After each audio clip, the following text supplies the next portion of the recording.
Bonjour, bonsoir à tous, c'est Antoine alias Anubis pour une nouvelle vidéo d'après-match Racing Club de Lens face à Brest. Victoire 2-0 de nos Lensois, on a 6 points en 2 matchs, un bon démarrage avec un match très intéressant, agréable à suivre et qui permet d'avoir vu les deux nouvelles recrues, les deux dernières recrues, Zaroury et Martin Satriano. On va commencer par le 11 de départ avec Brice Samba dans les buts, Gradit, Danso, Medina, à droite Aguilar, à gauche Chavez, au milieu de terrain le duo Thomasson-Diouf et Zaroury derrière un duo bien sûr ah bah non pas bien sûr un duo Sotoka, Rémi Labo, Lascari. Alors qu'est-ce que j'ai pensé de ce 11? Franchement, je trouve que Steele, il a des sacrés balls parce que lui, il est vraiment dans une logique de rota, mais une vraie logique de rota et d'implication totale du groupe. Ce 11-là, personne s'y attendait. Voir Zaroury directement lancé dans le grand bain. Bon, après, DPDC était blessé, donc il a peut-être voulu aussi faire reposer Fulgini, mais je trouve quand même que le message est assez costaud, quoi. T'arrives, t'es titulaire, pam, bim. Rémi Labo-Lascari, on lui laisse sa vraie chance. C'est pas le cas sur les 3-4 dernières années, c'est pas vraiment le cas en vrai. Il a donné de la chance à des jeunes joueurs recrutés, mais des jeunes joueurs du centre de formation, ça a toujours été un peu compliqué dans la tête de Francaise, qui jouait beaucoup sur la Coupe de France pour faire jouer ses jeunes. Mais bon, comme on n'avait pas de chance au tirage et au grattage, on se tapait toujours un gros dès le premier ou le deuxième tour, donc c'était vite réglé pour les jeunes qui avaient très très peu d'espoir de voir l'équipe première. S'y entraîner, bien sûr, mais voilà, il a une vision différente. Will Steele, direct, Rémi Labo-Lascari fait une bonne prépa, mais il a sa chance à l'été, et voilà, il a été plutôt positif par rapport à sa prestation, j'y reviendrai. Et puis voilà, le reste c'est du classique, c'est le trio légendaire derrière, qui pour moi va s'éteindre bientôt. Danso apparemment c'était son dernier match, il va sûrement partir avant jeudi. C'est dommage, j'aurais bien voulu le garder jusqu'à jeudi pour nous donner la chance totale d'aller en Conference League. Après, on parle d'un joueur anglais pour le remplacer. Alors je suis assez étonné parce que le discours de la direction c'était qu'il n'était pas remplacé, que Kuzanov prenait la suite. Après, les bruits de couloir, c'est que Kuzanov, c'est très très très fort. Mais est-ce que Will Steele va oser donner à Kuzanov autant de temps de jeu? Je sais pas. Après, derrière, il y a quand même du matériel. Il y a Malangsar et tout. Peut-être que Malangsar apporte pas toutes les garanties qu'on a mis en lui par rapport au nombre de matchs qu'il a pas joué depuis 1 million d'années, j'en sais rien. Mais c'est vrai que c'est assez étonnant ce revirement avec ce recrutement d'un jeune Anglais qui est très prometteur, semblerait-il. Bon, rien n'est fait, hein, c'est qu'une rumeur, on verra l'avancée des travaux, mais en tout cas, voilà, c'est sûr que Danso, il sera parti peut-être avant jeudi, sinon ça sera un petit peu plus tard. C'est en train de négocier sec avec la Roma, on verra hein, où on s'en va. À l'heure d'aujourd'hui, voilà, pour moi, Danso, c'est finito avant la fin du mois d'août. Hein. Bon, c'est tout. Après, c'est comme ça. Hein. En même temps, il a le niveau pour jouer au-dessus. Hein. Il n'y a rien à dire là-dessus. Diouf, c'est pareil. Il est surveillé par plein de clubs anglais. Je pense que le plus bénéfique pour nous, ça serait de le garder cette saison et de pas de le vendre tout de suite. Ce chat serait sur vendre Diouf tout de suite, je trouve que c'est un peu une perte de qualité parce qu'il n'y a pas de relayeur avec son niveau d'impact player de box to box comme lui parce que mais El Ainaoui, il a cette capacité technique à éliminer mais il a pas cette capacité de perforation, je trouve que c'est pas le même style de joueur. Moi j'aurais bien voulu quand même garder Diouf cette saison. Après s'il explose, il sera vendu la saison, enfin l'été prochain, c'est sûr. Ça c'est sûr à 300%. Thomasson, bah en même temps il a fait un match intéressant. Il fait pas une prépa dégueu, même si je le trouve un peu léger. Donc je trouve que c'est normal qu'il soit à ce rôle-là en attendant qu'El Ainaoui arrive, que le duo élégant soit reformé. Même si El Ainaoui va mettre un petit temps avant d'être là. Donc je pense que Thomasson il est en train de s'installer gentiment dans le 11 de départ. Et puis voilà, Zaroury direct, et puis Sotoka, bah, c'est le soldat. Hein. Même si pour moi je suis pas convaincu de ce poste d'attaquant, parce que pour moi c'est plus un attaquant. Mais bon, après, les mecs sont pas encore prêts. Donc Enzo là, il est parti en réserve, qui a perdu 3-2 À Saint-Quentin, vive le 0-2. Parce que je suis des 0-2, donc voilà. Mais en menant 2-0, hein, ils ont fait ils ont fait une Fribourg, les gamins. Mais voilà, bon, après, c'est le premier match. Hein. Ils ont fait une belle prépa, je pense que ça devrait rouler pour les Tchos, mais c'est vrai que ça commence par une défaite, c'est dommage en menant 2-0. Ça peut arriver, hein, ça reste des jeunes joueurs. Mais en tout cas, voilà. Donc, le 11 de départ était assez surprenant. Chavez et Aguilar, c'est moins surprenant parce que comme il a de la matière sur les côtés, bah, il va pas hésiter à faire tourner par rapport à l'Europe. Ce qui veut dire qu'on va voir régulièrement et ou Chavez et Machado et ou Frankowski et Aguilar, à moins que Frankowski soit vendu. Parce que c'est pareil, il est suivi de près en Allemagne. Est-ce que les offres n'ont pas été suffisantes et on a dit à Franco, laisse tomber. Mais après, ça sera difficile de le vendre très cher quand il restera plus qu'un an de contrat. Donc voilà, peut-être que lui aussi sera une surprise, mais dans ces cas-là, je pense qu'il y aura l'achat d'un autre piston pour venir compléter. Donc voilà, voilà pour ce 11, on va commencer par les notes. Moi j'ai mis la note de 7 à Samba, moi je trouve qu'il fait un bon match, il a fait quelques arrêts, les relances au pied ont été bonnes, moi j'ai trouvé que son placement était bon. Après il n'est pas obligé de faire 45 parades pour avoir une bonne note, même si quand on fait 45 parades on a une très bonne note, mais il fait un bon match. Il capte des centres, des corners avec une main, je suis désolé, il fait une bonne partie. Encore une fois, c'est très compliqué de marquer un but à Brice Samba. Et ça pèse dans la tête des attaquants, même si l'attaque brestoise est quand même assez tristoune. J'ai mis la note de 5 à Medina. Je trouve qu'il fait un match moyen. Moi, je ne l'ai pas trouvé dans son match du tout. Il fait beaucoup de fautes, des relances un peu catastrophiques, des passes mal assurées. Je l'ai trouvé un peu faiblard, un peu fébrile dans les duels. Il n'a pas toujours été garant d'une grande solidité. Il s'est même fait engueuler par Kevin Danso parce qu'il fait de la relance un peu à la con. Voilà, c'est moyen, c'est pas. Voilà, est-ce qu'il a encore le carton rouge? Ça lui trotte dans la tête, c'est possible, hein, parce que c'est quand même handicapant pour l'équipe. Est-ce qu'il a eu du mal à se situer par rapport à son agressivité? Mais en tout cas, voilà, c'était pas tété. Très bon match de la part de Kevin Danso, bah ouais, hein, sincèrement, c'était très bon. C'est un match taille patron. Il a été un petit peu mis à mal par Ajorc, mais qui ne le serait pas tellement c'est un aimant à ballon. Enfin, il lui reste plus que ça, Ajorc. Hein. J'en parlerai dans le débrief, mais waouh, c'est compliqué sinon. Hein. Mais voilà, au duel, ils sont très peu à pouvoir bouffer Ajorc, et pourtant, à un moment donné, il a réussi à le bouffer parce qu'il a changé de stratégie. Au mieux d'être au duel de la tête, souvent il essayait de récupérer les ballons avec un pied en l'air. Si le ballon était au niveau de la poitrine, il a une paire de fois gagné ses duels. Moi je trouve qu'il a bien analysé le truc et il a changé de strat. C'est quand même assez intelligent de sa part. Donc voilà, c'était pas mal. J'ai mis la note de 6 à Grady. Il fait un match correct, mais physiquement je sens qu'il est à la peine. D'ailleurs c'est lui qui sort pour Kuzanov. C'est dur physiquement. Je sais pas si à un moment donné avec la trêve il va pouvoir faire dodo un peu puis récupérer, mais on sent que la saison dernière et la saison d'avant lui pèse dans les jambes. Hein. Il a les jambes lourdes, mais ça reste quand même une prestation correcte. Mais j'ai connu des Grady beaucoup plus forts que ça, sincèrement. J'ai mis la note de 7 à Aguilar. Il fait un bon match globalement. De toute façon, c'est le soldat. On peut compter sur lui. Offensivement, ça a été intéressant. Défensivement, il a fait le boulot. Moi, je trouve que à la fin du match, il était un peu rincé, mais ils étaient tous très fatigués. Hein. Je pense que c'est la digestion de la prépa plus l'Europe. C'est pas facile. En tout cas, voilà, il a tiré un peu la langue en fin de match, mais je trouve que la presta était vraiment de qualité. Et, voilà, il n'y a pas de souci à se faire par rapport à l'avenir ou pas de Franco ou sur la saison. Les deux vont largement faire le taf. Chavez, j'ai mis la note de 8, très bon match. Hein. Après, moi j'attendais de voir parce que c'était compliqué de juger Chavez sur la saison dernière. Il venait d'arriver, c'est la première fois en Europe. On sait que c'est compliqué entre Francaise et les joueurs non francophones qui sont pas des cracks talents, qui ont besoin de temps pour éclore. Je trouve qu'il il a eu du mal avec les Berg, etc. Et pour Reba, qui ont du talent, je pense, mais qui prennent du temps par rapport à leur adaptation culturelle à éclore. En tout cas, là, les deux premiers matchs, moi je trouve qu'il a fait des choses intéressantes. Il a fait une bonne prépa, il marque un joli but. Quand il est servi dans la profondeur ou quand on le fait participer offensivement, il est très dangereux. Il a 2 occasions en moins de 3 ou 4 minutes.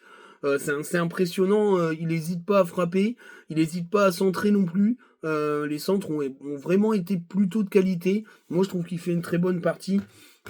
Et défensivement, moi j'ai trouvé qu'il était pas trop maladroit. C'est vrai que c'était un peu ce qui sortait de son analyse, que c'était un joueur qui avait un déficit défensif. Écoute, pour le moment, ça tient la route. On verra sur des sur des oppositions plus hardcore, ça va bientôt venir. En tout cas, voilà, à gauche, on est aussi paré qu'à droite, donc c'est plutôt rassurant. C'est la première fois depuis quelques années qu'on a les deux côtés assez bien parés.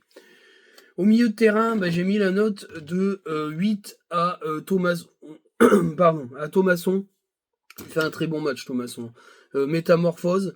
Ce replacement plus bas dans le terrain, lui sied plus. Cette espèce un peu de travail de l'ombre, où sa technique, parce que ça reste toujours un joueur technique, même si l'année dernière il a eu un choc, je sais pas ce qui s'est passé, mais après voilà, c'est clair et net que pour moi, si Thomasson restait au niveau de la saison dernière, fallait s'en séparer. Là, franchement, il est plutôt très intéressant. Will Steele l'a remis en selle. Après, comme je vous ai dit, je crois qu'il y a eu des soucis perso, etc., qui font que ça l'a peut-être pesé sur la saison dernière. Là, j'ai l'impression de revoir un Thomasson beaucoup plus libéré à la récup, techniquement. Il a apporté des choses et, et il est bien ce poste-là. Même si, franchement, j'étais assez stressé. Ça fait 2 matchs face à des équipes qui sont quand même pas des équipes de peintres où il fait une très bonne prestation. Très bon match aussi de la part de Diouf. Bah franchement, le médaillé d'argent, il mérite sa médaille, hein. Les projections, les accélérations, les dribbles, les récupérations, euh, il provoque, il fait reculer la défense. Tu m'étonnes qu'il ait suivi en Angleterre. J'espère qu'on va pas le vendre d'ici la fin du mercato parce que je pense que ça sera une énorme perte, lui et Danso. Ça sera compliqué parce que tu joues plus pareil, hein, parce que t'as aucun milieu de terrain capable de faire ça. Et là, Inaoui, c'est pas du tout le même profil. Il est capable d'éliminer. Accélérer peut-être, mais pas de cette manière-là, pas avec cette espèce de grinta box-to-box. En tout cas, j'ai beaucoup aimé son match et il a vraiment été au top physiquement. Voilà, c'est le duo qu'on aurait voulu voir la saison dernière, mais la saison dernière, bah, c'est pareil, il y a eu un choc aussi, je sais pas ce qui s'est passé. Mais c'est le Diouf qu'on avait vu lorsque le duo élégant a été aligné pendant la CAN. Moi, c'est ce Diouf-là, hein, que j'ai vu là face à Brest. Donc c'est très très bien. Très bon match de Zaroury, hein. Waouh, la première mi-temps. La deuxième, il s'est un peu éteint. Il a un peu disparu. Brest a repris un peu le poids de la bête. L'équipe était pas trop sortie des vestiaires. Moi, alors, la première mi-temps, c'était waouh. Oh, la passe pour Chavez, la petite louche de coquin. Il a été très bon. Il a été récupéré. Il a allé au pressing. Il a récupéré des ballons. Techniquement, c'est hyper propre. L'accélération, l'élimination. Euh, La qualité de passe, il a posé ses couilles sur la table, Zaroury, il a dit moi j'arrive, je suis là. Il s'est fait un kiff en sortant, je trouve que c'est pas anodin. Il est sorti là, il s'est pris un petit peu un bain de foule pour le plaisir. C'était mérité parce qu'il il a fait un très bon match. La concurrence va être rude à ce poste-là, mais là on voit vraiment qu'il veut être installé en numéro 10. Après il est capable un peu de naviguer sur les côtés parce que c'est un ailier aussi, mais c'est vraiment très intéressant pour une première, c'est solide. Alors il sera pas là face au Pana hein, il a pas été inscrit, donc on le reverra face à Monaco. Ça lui laissera le temps de travailler les automatismes et puis de se refaire une santé. Il est sorti à la 65e, bon après c'est logique, hein, il a peut-être pas de rythme. En tout cas voilà. Oui, il a dit Banco, pas de problème les gars, je vais vous montrer ce que je sais faire, et il l'a très bien fait.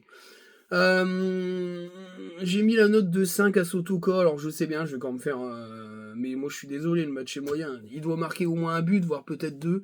Il a eu 4 occasions, il en a pas mis une. Moi je suis désolé, mais à ce poste d'attaquant-là, c'est rédhibitoire. Il a un manque de finition criant. Pour moi, de toute façon, c'est plus un attaquant, ça l'a été, mais ça ne l'est plus. Maintenant, il est assez précieux dans le jeu, il a une bonne technique.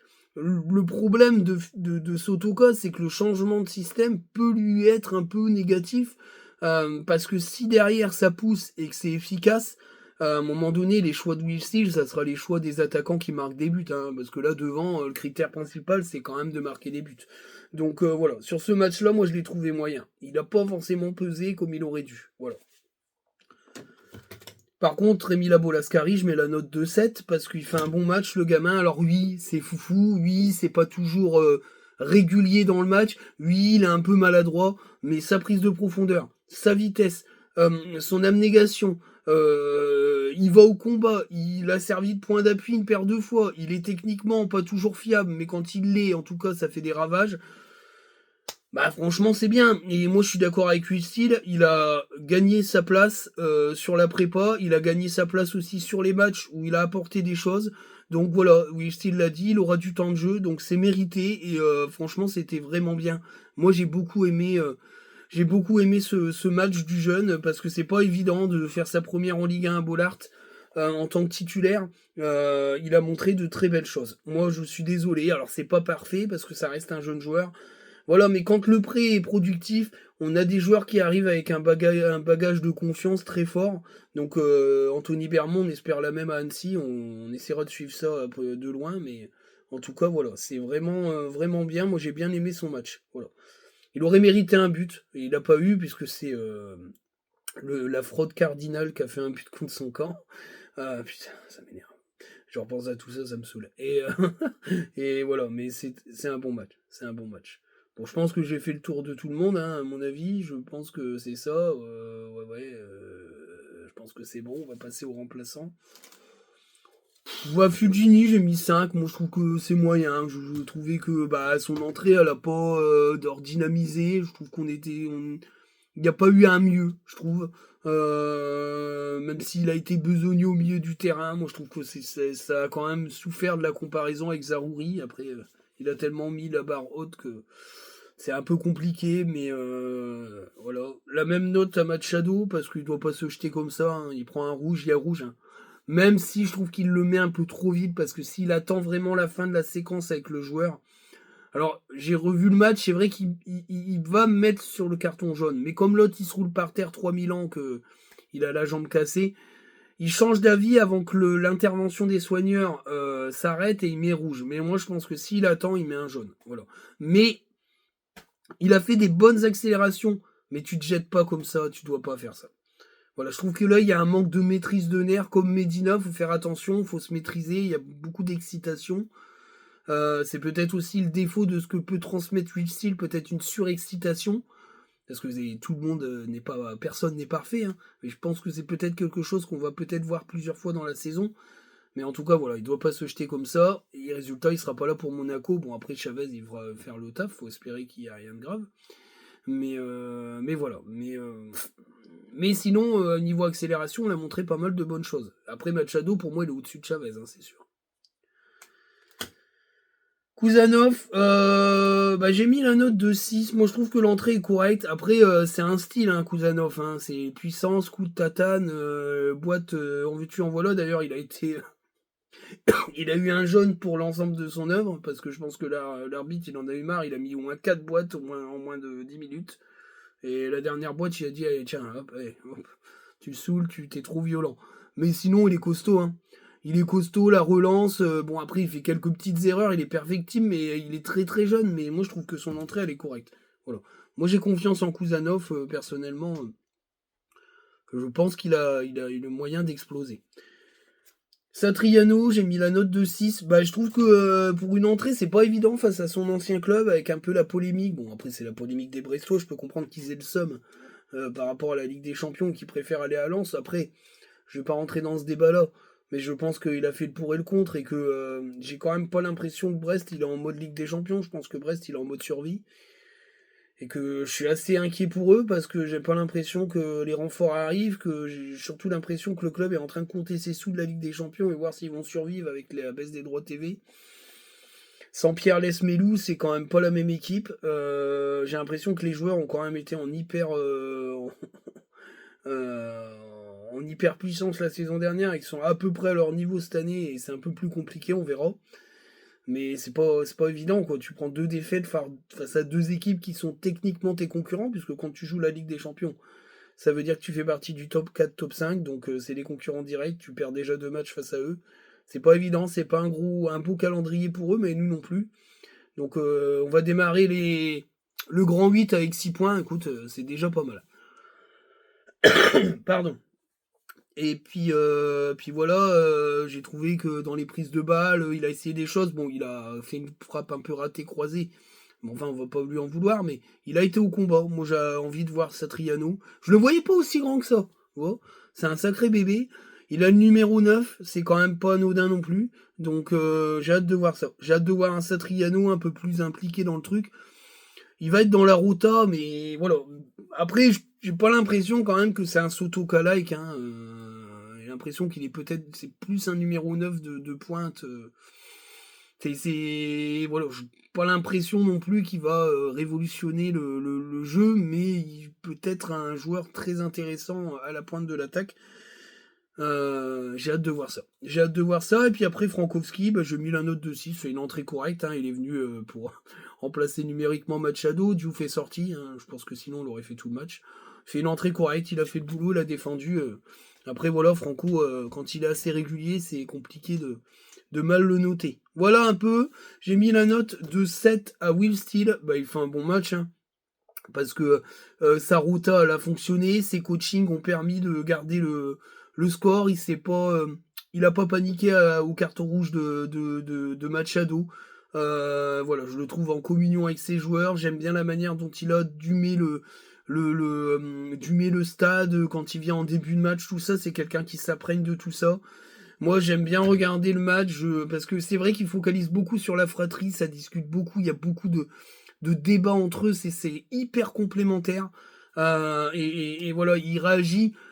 Il y a des remplacements qui sont quand même beaucoup plus tôt que Francaise, qui a quand même l'habitude de remplacer plus tard. Et j'ai vu le match face à Nice, il fait des remplacements super tard. Ça commence à envoyer les tweets, mais il va faire des remplacements quand là c'est Francaise, voilà. Donc, en parlant de Nice, l'état de la pelouse, c'est inqualifiable. Mais bon, bref, il se démerde avec tout ça, c'est son problème.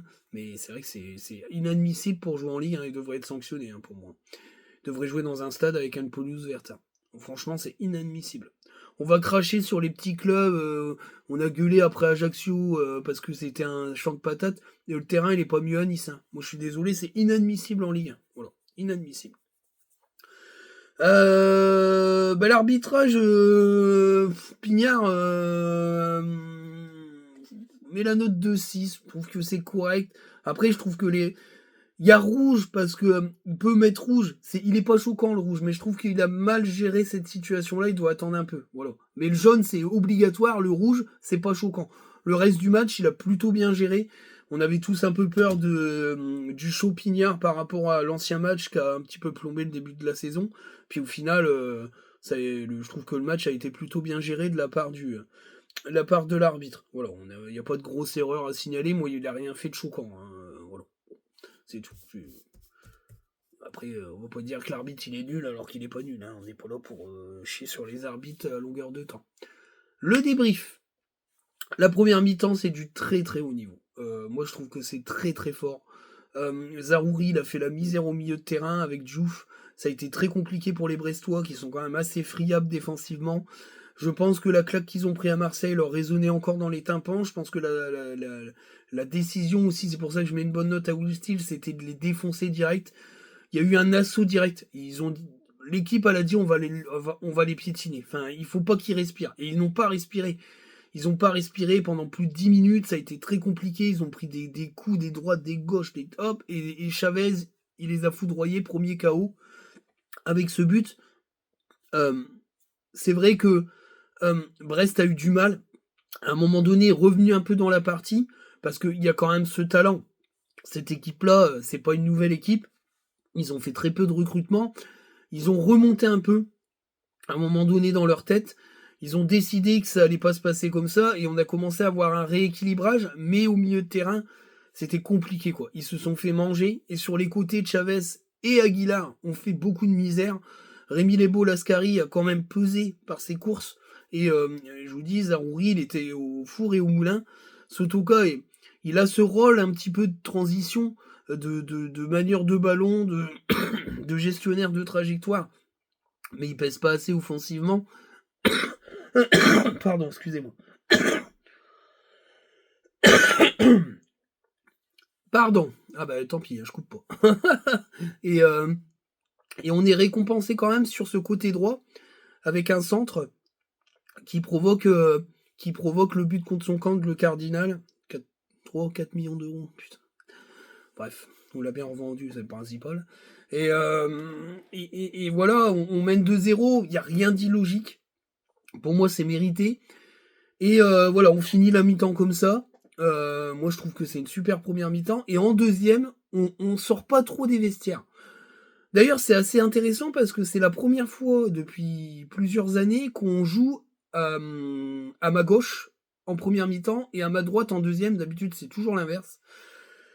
Et ça m'a choqué un peu. Même mes camarades abonnés à côté de moi ont dit bah ouais, on voit jamais ça. Et c'est vrai que je n'ai pas compris. Ou alors ils ont gagné le toss et puis ils ont voulu jouer derrière, devant leur cop en première mi-temps, c'est possible.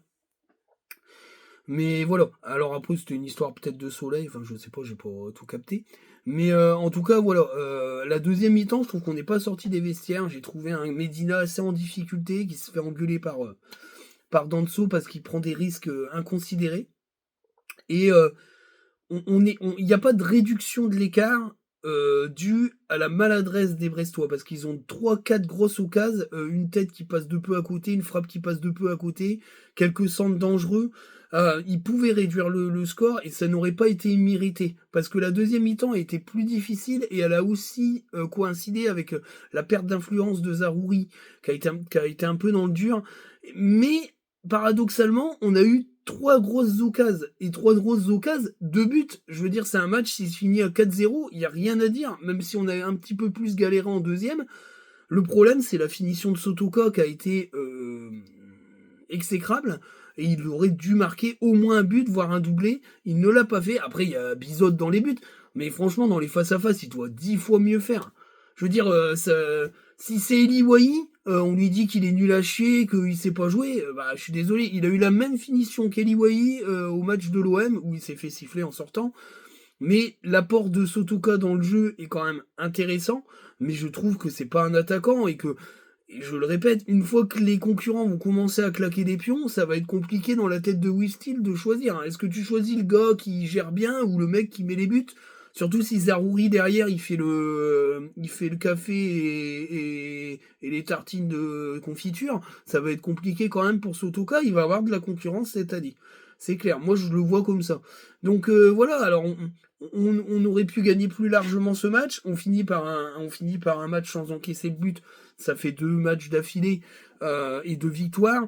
Voilà, j'ai trouvé la défense solide, on verra sans Danso, puis sans Medina en Grèce, ça va être un peu plus compliqué, mais après, je pense que Malanxar est capable de gérer, que Kouzanov va quand même pas nous péter un plomb, et puis Gradit, c'est un vieux briscard, donc on verra bien, surtout que le Pana a gagné 1-0, je crois, à la 97e minute, donc bon, après, à voir contre nous comment ça va se passer, on a un but d'avance.